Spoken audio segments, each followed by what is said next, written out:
Today we've come to Rotunda Boxing Gym, which is in Kirkdale, Liverpool. And the reason we're here is when I first got diagnosed with testicular cancer in 2003, after I finished my treatment, I wanted to make myself feel a bit alive and, you know, a little bit of a challenge. So I had a little spar with Paul Smith, who is a very well-known boxer. And it was a great experience, and also raised awareness of life after testicular cancer. Like, you can go and do stuff. You know, you can go out and have a few adventures, and you can feel good about yourself. So last year, my cancer came back and I was back on the old chemo. And I wanted to do it again, but I thought, why not do it again and get some of the lads to come along on the day, because boxing's booming at the minute. So most of the lads we help are all big Smith Brothers fans, and we go to a lot of their fights. I said, look, Smith, can you bring yourself and Callum along and have a little spar with some of the recent survivors? And you know, let's give them a good day, make them feel good about yourself. So that's the reason we're here today, is to have a good day out as a survivor, get the lads here. They get to meet the boxers and they get to have a bit of fun with, in the ring there with Callum and Stephen. Let the better feeling show, 'cause in our hearts we're petrified to leave. I'm Matt. In 2012, I was diagnosed with stage 1 TC. I had to have an operation, and I was given a course of chemotherapy.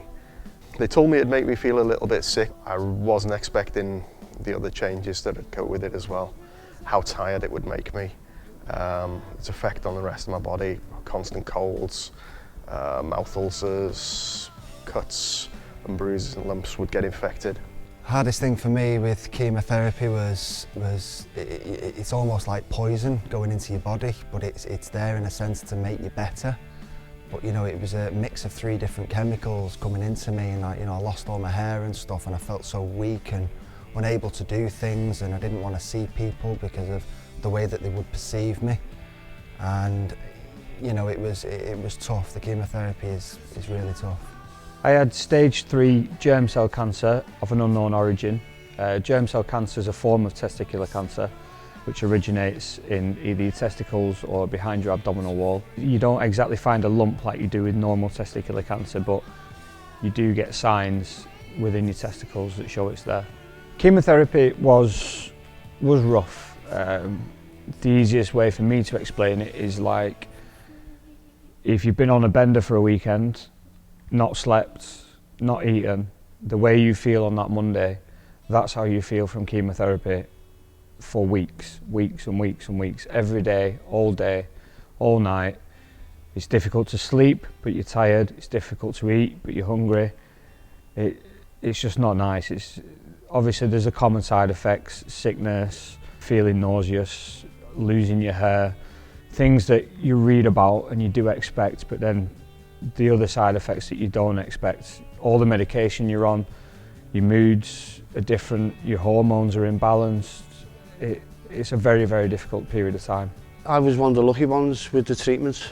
A few lads have been through a lot worse than me. I had the 1 dose of chemo, and even that wasn't very pleasant, to be honest, and compared to what some of the lads have been through. I feel quite lucky on that side of things. Chemotherapy, it was rough to start off with.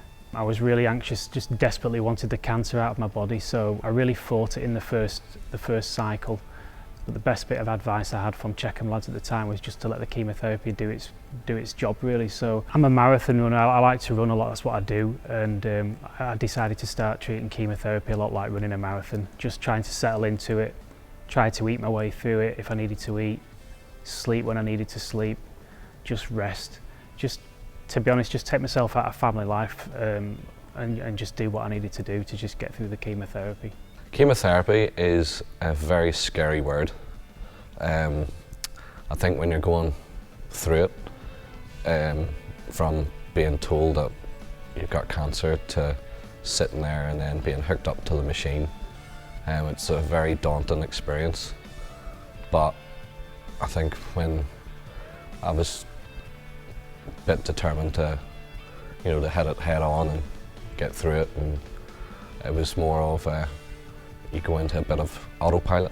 I was fine at first. For the first cycle, it didn't really affect me that badly, but once treatment got further on, and the more of the chemicals that are flowing through your body, you get weakness, you sleep a lot, you need to drink a lot of water. Your white blood cell count's all very low, so you've got to make sure that you're away from anybody who's sick, because you'll pick up illnesses very quickly.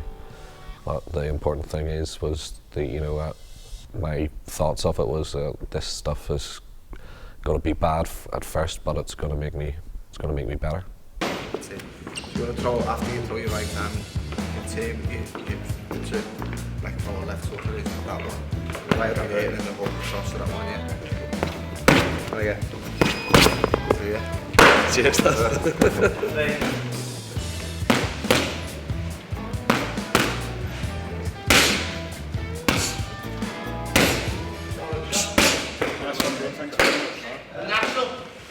When I was first told I had cancer, I knew I was quite ill. There'd been quite a long period of time, maybe 2 to 3 months, where I'd been really poorly and I knew something was seriously wrong.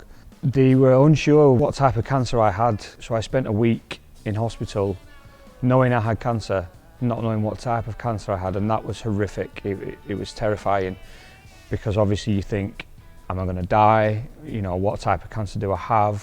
Whereabouts in my body is it? So it was a confusing time. I remember being in the doctors and the doctor just said, you know, I believe you've got cancer.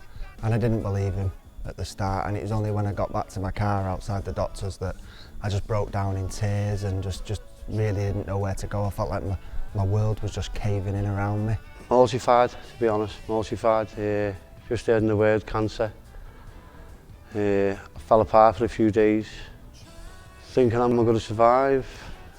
Death, life, worry. My kids and my family more than anything. That was the main worry. My greatest fear was dying. You know, the fact that I hadn't had children then, and you know, something that I always wanted was children. And you know, how my parents would cope with it, and my girlfriend and stuff, and you know, just like life goals that I had for the future and stuff, that I was frightened that I wouldn't get to fulfill them.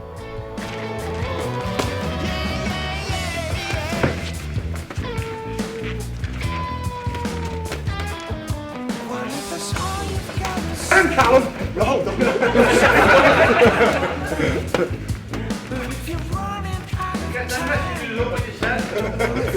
Leave that phone away.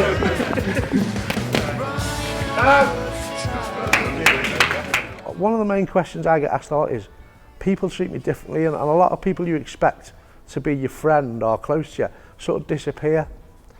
Now, I want you to think about it this way.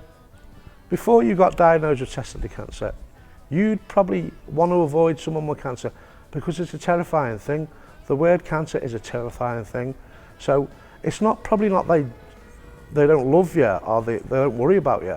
A lot of it is they don't know what to say. I think people did become a bit distant. I think, you know, when you associate cancer, you know, people who haven't been through it don't understand, and they don't know what to say, whether they're going to say the right thing, the wrong thing.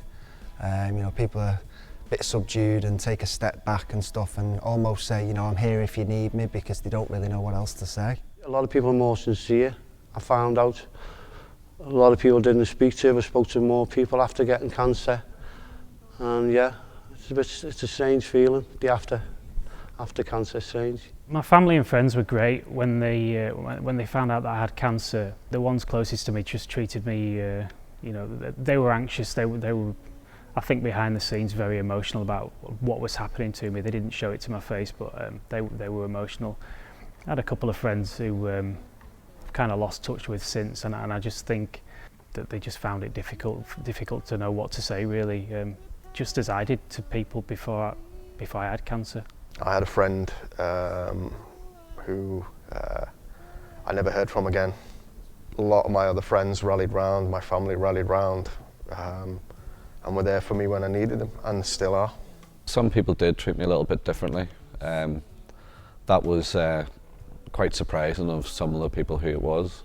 But then, you know, there's quite a lot of people who are your best friends, just, you know, treat me the exact same. I don't want any sympathy. Just if I'm in the pub with my mates and having a couple of beers, I don't want them to talk to me or treat me in any different way than they did beforehand, and they don't. I still think I'm in Egypt. We're petrified to leave. Simple life, and everything's for free. And if you want, To be honest, the first year I found of going into remission after testicular cancer was okay. The first month was absolutely, I was on cloud nine.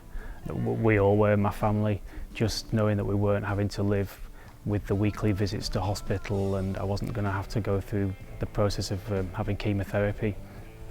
And the first year continued like that. It was kind of a feeling of I've got my life back, and actually, life is worth living, and you appreciate the small things. It was kind of beyond the first year that things started to get tough for me. When you do start thinking back and reflecting and thinking why did that happen, and actually whether it's important why it happened to you, really. After treatment, I mean, life was really tough. I was starting to get physically better, but the emotional and the mental side of things, it really was a hard thing to battle. I had to do a couple of rounds of counselling and stuff, just to, because you think to yourself, why me? What did I do to deserve this? I'm just a normal lad that goes about his life, and I didn't think I deserved it, but life after cancer is really tough. But it's a completely new lease of life having a baby. My daughter's called Alyssa, she's 5 weeks old now, and it was something, as I said earlier, that it's something that I really wanted in life, was to start my own family. Alyssa is here now, which is great for me and my partner. It's going back to when I seen the consultant at Liverpool Women's Hospital. He said that he really didn't think that I'd be able to have children, and that my only chance would probably be IVF, which for me was devastating news. And to go on to produce a beautiful little baby naturally is just the icing on the cake for me. After the treatment, the first few months I found really hard, and then I got to grips with life after cancer, after having testicular cancer. I got to grips and got myself sorted. Somebody who's just been diagnosed, if they've come onto our forum at Checkham Lads, is to try and stay calm, although that's really hard, and to deal with the problem when we've got it, and we'll see what stage it is, and we can help somebody to tell them what course of action needs to be taken, whether it's one dose of chemotherapy, whether it's a lengthy stay in hospital, and just try and keep your head above water, stick with it, and you'll see it through to the end, and you'll be good to go. If I was to speak directly to someone that had been diagnosed with germ cell cancer, I would tell them to remain positive, be strong mentally, and inform the family and friends of what's happening and what's going on. If you need to seek advice about what is going to happen, there are people out there like Checkham Lads that will help and give you advice of the things to come. Cancer is more treatable now than it ever has been. Testicular cancer is more treatable than it ever has been, along with germ cell cancer. So be positive. You have to fight, you have to go through the negatives to get the positive. Talk to the other survivors. Don't worry about it. They've heard it all before, so talk to them. The best tip is to actually just talk about it, be open, just let people know what's going on. I never shied away from telling anybody that I was going through testicular cancer or that I've had testicular cancer. Chin up, stay strong, don't fail yourself, don't fail your family, don't give in, keep fighting, be strong as best you can, and you've got to just be yourself and just try and get through it. I'd give him a hug. Give him a hug, say, you'll be all right. There's people out there there's charities like Checkham Lads, who I'm here with today, that will take you in, go through different stories, be in contact with other people going through the exact same as yourself, and that there's real big help. Any advice to anybody who's just been diagnosed, or somebody who's had it twice, is get into our forum, right? Don't read Google. We've got a lot of people in our support forum who can answer your questions. Most of us have been there. Some of us have been there twice. Some of us know a lot. So don't be afraid to ask the questions. There's no such thing as a stupid question, right? Nobody's going to laugh at you. It is a terrifying experience for everybody. I've heard it all before. Every question I've heard, and I've got most of the answers for. So get in touch. But mostly, like I said, I'd like to thank everyone today who came along. I hope they've had a good day. And after cancer, lads, you can do something stupid like this. Go and do it. Take up skydiving. You know, go and play footy or golf again like you never used to. Take up a hobby, right? Get stuck into life, right? Because life's there to enjoy, and you only get one go. 'Cause in our hearts we're petrified to lead simple life where everything's for free. And if you look